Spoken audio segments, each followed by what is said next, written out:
The technology is not the problem. The problem is the meaning we make out of when our partner chooses to focus on the technology rather than focus on us. Did you push record?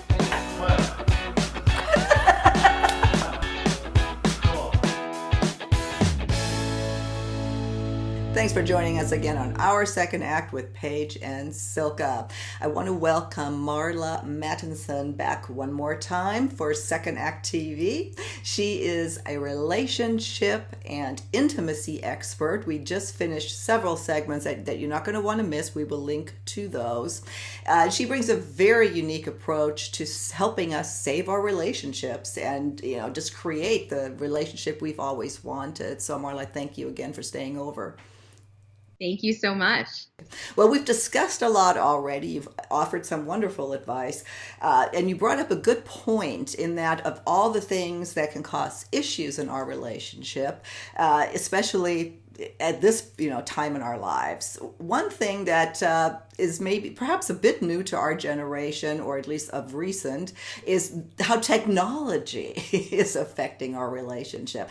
Let's talk about that for a little bit. How what kind of meaning we bring to it, and how that can help or hurt a relationship. This is one of my favorite topics, is technology, because it's in all of our lives now. And I, like you, I remember before there was any of this digital technology, where if you wanted to call someone, you had to wait until the busy signal went away, right? And then, right? Do you remember? I mean, it's a long time ago, right? Now, there's just, people don't even call each other anymore. Now it's always text or a messenger or something. So, we're so connected to our devices. I mean, I literally have mine right here, right? Just in case. Yeah, me too.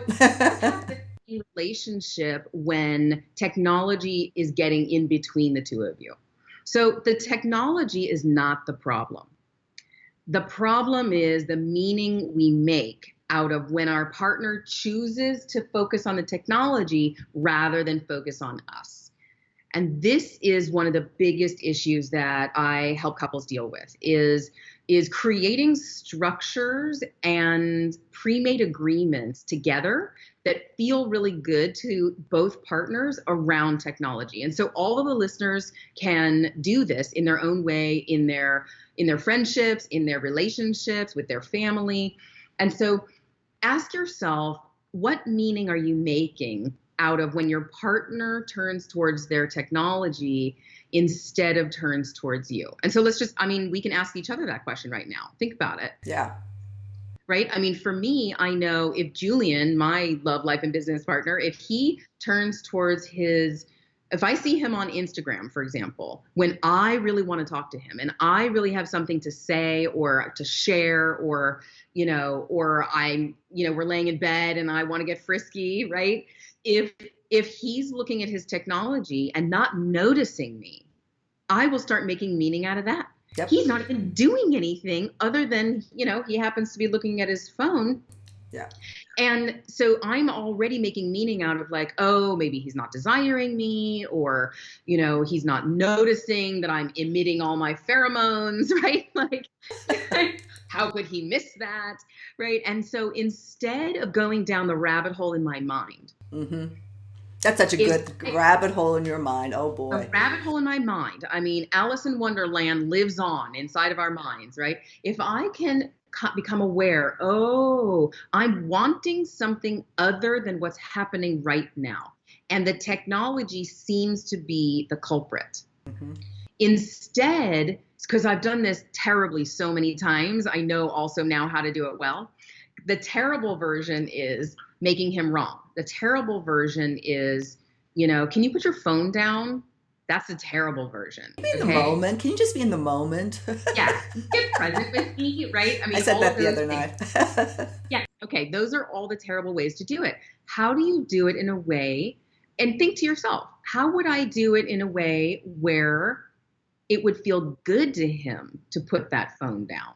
Where he would want to, without me ever saying the words, can you put your phone down, that he would want to put the phone down, that he would on his own volition, without being told what to do like a child, how and why would he want to put the phone down?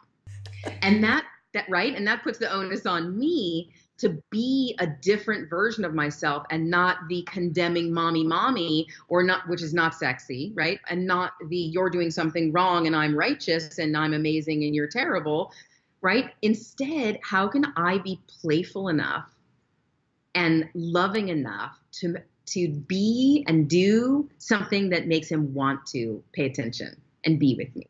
Are you getting that? Oh, yeah. The images in my head I may not want to share, but. Yes. Okay, good. And even like, let's say we're in the kitchen. So sometimes, I like to cook. And when we're in the kitchen, I like him in the kitchen with me. He doesn't actually even have to help or do anything. I just like him in there with me. And so, but if he's in there with me and he's on his phone, it's different than if he's in there with me and paying attention and chatting. Very different. Yeah. And so instead of, and I like to choose play because that's one of the things that my partner really enjoys. You might be in a partnership where they enjoy more philosophical conversation, which actually Julian also enjoys, but play is usually the first thing that gets him to want to put down his phone. Mm-hmm. So you have to get curious. What are the things that really inspire your partner to put their phone down? Right? I can turn on a football game. Okay, a football game. So having football on in the background. If that works for the two of you, let that be. That's usually on anyway. Or what if you say, hey, babe, catch, and you throw something at him that he can catch and be playful and say, oh, that's my idea of football. How about football in the kitchen? Something that gets them inspired to want to interact with you. Yeah. Does that make sense? Absolutely. Anything but bitching about it or exactly. Yeah. Bitching about it is the fastest way to have them literally tune you out, mm-hmm. turn off inside, and then you're left feeling separate, lonely, alone, and righteous, and feeling like I do all this work and I could easily go there. Well, I'm doing the cooking and you're just standing there. And, it's so easy to go down that path. And instead, what if I realize, oh, I'm contributing to this in a way. He's just standing there wanting to be with me, but he's also bored. He's bored, so he's going to look at his phone and, scroll on Instagram. Read articles. That's what Paul does. He's always reading on his phone. Read articles or go through Flip or, something like that. Yeah. And so instead, one of the things I like to do is do a little dance or a little shimmy and kind of shimmy up to him in the kitchen. So and he always makes him giggle, always makes him laugh, and it makes him put his arms around me and sort of, we've sort of learned what our love languages are, and then we move in that direction rather than getting angry at ourselves or each other over the technology. It's really, technology is an opportunity to find new and creative ways to connect.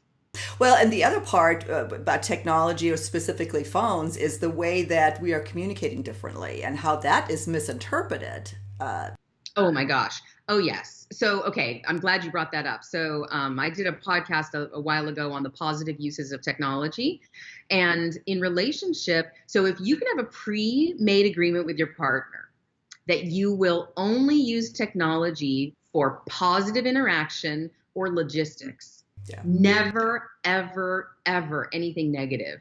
And that way you will never misconstrue the tone, which is absent from a text. Mm-hmm. If you have something that's negative, save it for in person. Save it for face to face, or get on a call. Say, hey, babe, I need to talk to you about something. Can we get on a quick call and actually listen? Because the tone of voice gets lost, as you know, in technology. If you're texting or messaging, you can also send a little video message. And that way, if you're having a hard time and you're misconstruing something, you can send a message that actually shows that you're trying to move through something. Yeah. Another piece, if you're in an argument, so sometimes a partner needs a little space. And so you want to take a little space. And then as soon as you realize, okay, I'm in a better place, I'm available to connect again, you send a text message to your partner with emojis. Okay. And it's playful and it's fun. And you send a heart and a smiley face and say, I'm working really hard at turning. I love you. I should be ready to connect and interact again in about 10 minutes. Will you be ready then also? And that way, technology is actually a bridge so that you don't have to see each other and get activated again if your partner has a little look on their face that's just a little off and reminds you of being negative. Yeah. Yeah. Well, no, again, you brought up a bunch of great points just for consideration, because it can cause so many issues. And we are at the end again. What else? Is there anything we didn't touch on technology, something else you want to leave behind, or a tip? Yeah, I would just love to say that if you're feeling upset with your partner over technology at all, really practice giving them the benefit of the doubt. The benefit of the doubt is my partner loves me and they would never intentionally hurt or harm me in any way. So I'm going to give them the benefit of the doubt, even though it seems like they're doing something to intentionally hurt me. I know they're not. I give them the benefit of the doubt. Yeah. Well, and I think, and maybe ask you that, I think for men in particular, I know that that's what I think Paul is doing. It's an escape for him. He's on the phone all day talking to customers. It's an escape. And and not from me, but from his day. He just nailed it right there. Not from you, from his day. Yeah. From his day. And so that's a great in right there. Like, hey, babe, I know you need to kind of escape from your day. Would you like to escape with me for a little while? Let's go for a walk. You want to go for a walk?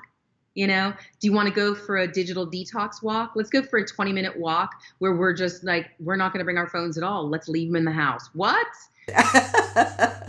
That's terrific. Marla, we'll see you. I want to do one more segment with you about body language. I know you have a lot to say about that. So again, we will link to all of your information, and we'll see you next time on Our Second Act with Paige and Silka. Bye-bye.